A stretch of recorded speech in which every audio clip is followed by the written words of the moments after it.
Okay, greetings everyone. I hope everybody is doing well and staying safe. Um, Tonight we are going to talk about converting images to black and white. I'm going to show you guys just a few techniques here. So let me go ahead and share my screen.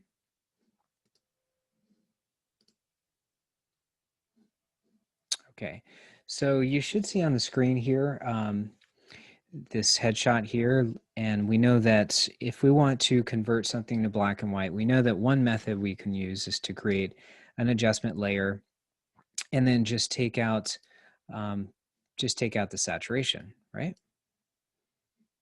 That is actually not the best way of doing it. It's a quick way of doing it, but a better method would be to come over here. Oh, sorry, let me show you one other method. You should be familiar with this one from Project One, where you just turn it to grayscale. This is, of the methods that we're going to talk about tonight, this is by far the most destructive method. I don't recommend it at all. And it was something that I advised just for Project One, just to get rid of the color information. But this is a permanent change. And when I do this, I'm taking my image that has 3 color channels and I'm throwing it out and just creating 1 color channel. You can see here, we'll cancel it. It's got 3 color channels. So if I come over here to grayscale, it's going to ask me if I want to discard the layers and flatten. Click OK, discard. And you can see all of that color information is lost. And now there's just 1 grayscale channel. So you really don't want to do that. So coming back here to the layers, we can make this black and white with hue and saturation, but if we're going to use an adjustment layer, a better way of doing this would be to use photo filter. I'm sorry, to use black and white. And the advantage of black and white here, you can see if I open up my properties, is that I have a lot more control over the look of the image. So for example, here his skin tones fall in the red and yellow channels. I've got control over this. I can make his skin darker. If I want to brighten his eyes up, maybe I can raise the yellow here. And I can just create a completely different look. So let's say I want his skin to be lighter. I can lower the yellow down, or darker. I can lower the yellow quite a bit. But if I raise the red up here, you kind of, it's, when you're doing this, you need to be a little delicate with it, because it's easy to get some very funky results if you're too aggressive with some of these. What I find is they work best when you're using multiple adjustments. So I'll like bring some of the yellow back here, and you can see we've just created an entirely different look by just adjusting these. There's really not a lot of cyan in the image. His shirt is cyan. Um, his jacket is blue, so if we want to brighten up the jacket, we can do that. There's nothing really magenta in here except the lips, so maybe we want to darken the lips a little bit. And it really just does create a totally different look. Now we've gone from something, let's look at the difference here. So this is like definitely got a lot more pop to it, a lot more contrast. This is the kind of effect that you would get if you were shooting black and white film back in the days when people used to shoot with black and white film, and they would put colored filters over the camera. And they did that because it would cut certain wavelengths and it would create effects like this. So this would be what it would look like if you put a red filter in front of a film camera that had black and white film in it. This is how it would look.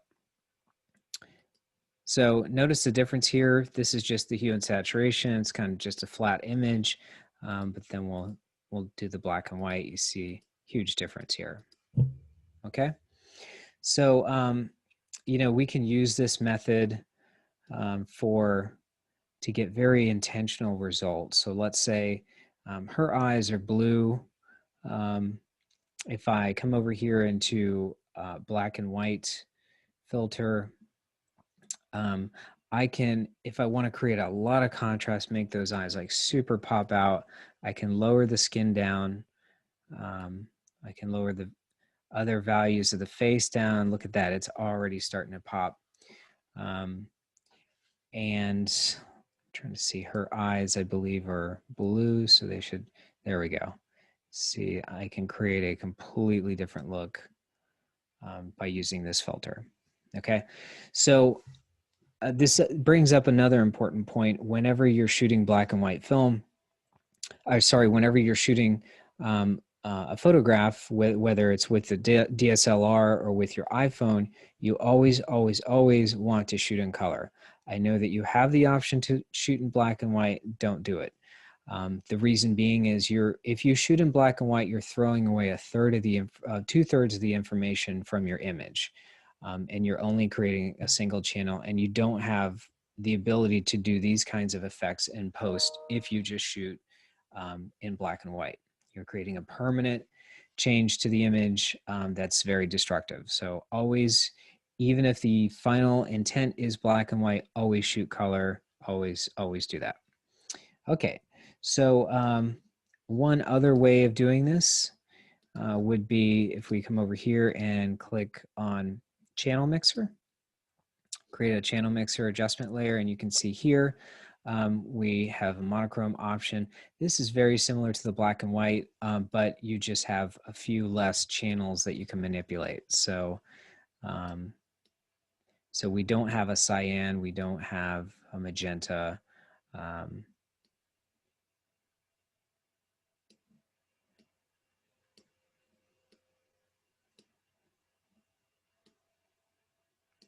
So I have a similar effect on this one. You do have to select monochrome in order for this to work, but so that's with the channel mixer.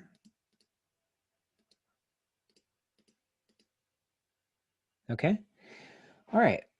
So last thing I want to talk about tonight, since this is the week that we're talking about masks and channels, I want to talk about alpha channels. Now we know that we can create transparency here if we duplicate an image, and we'll create a layer mask, and we can fill this layer mask with like black or white or whatever. And we know that we can hide part of the image if we do that.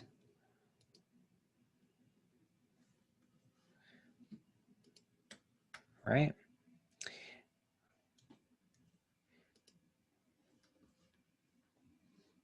Deselect that.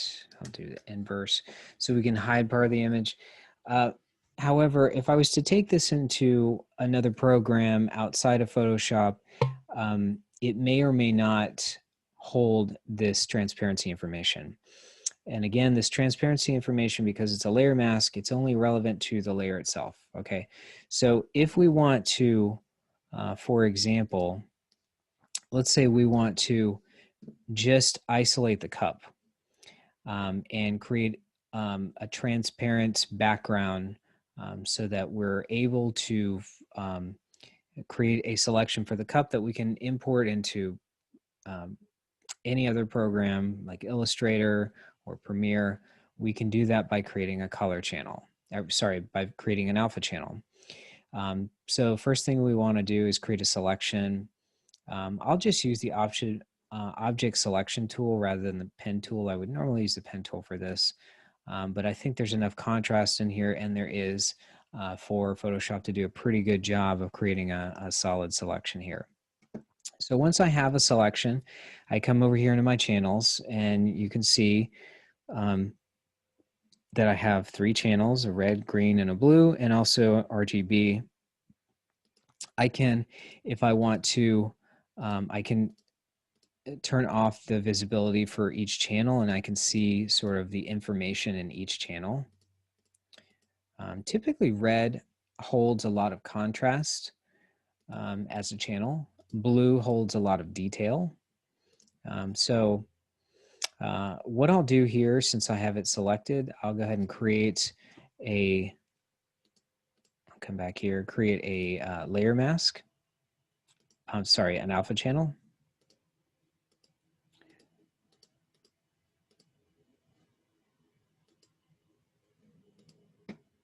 Oops. Let's try this again. Come over here to channels.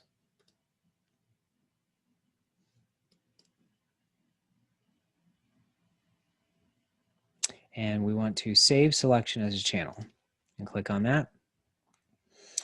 And you can see here it creates an alpha channel and it automatically hides it. If we want to see the alpha channel, we can click on the visibility and this is what it's doing. Okay, so what is red here is going to be the transparent part, and what is not red is completely opaque. All right, so let's go ahead and save this.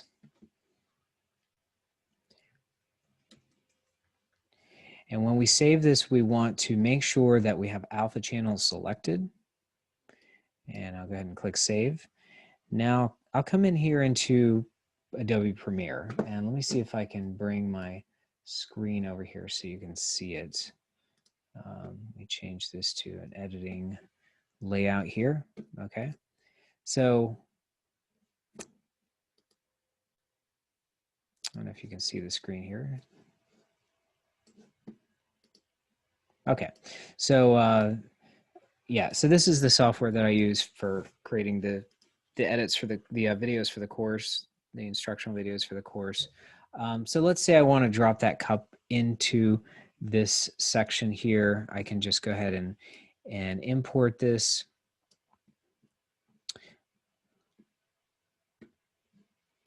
I'll select this file and I'll come over here into my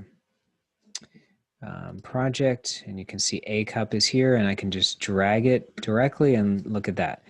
It automatically recognizes the alpha channel. It knows what is transparent in the image and I have the cup completely isolated. Okay, so that is alpha channels.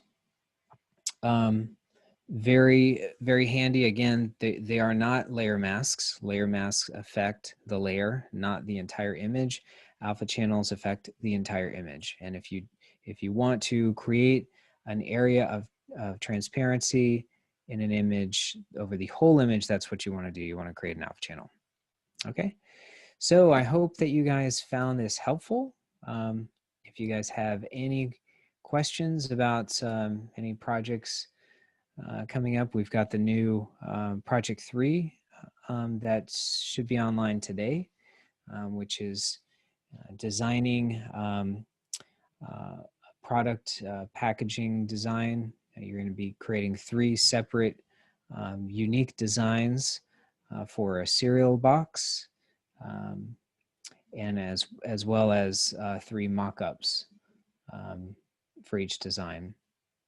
And so if you guys have any questions about that, let me know. Otherwise, that's all I got for you guys today. If you need me, send me an email, let me know. We can set up a one-on-one session if you'd like. But otherwise, you guys take care and stay safe and have a good week.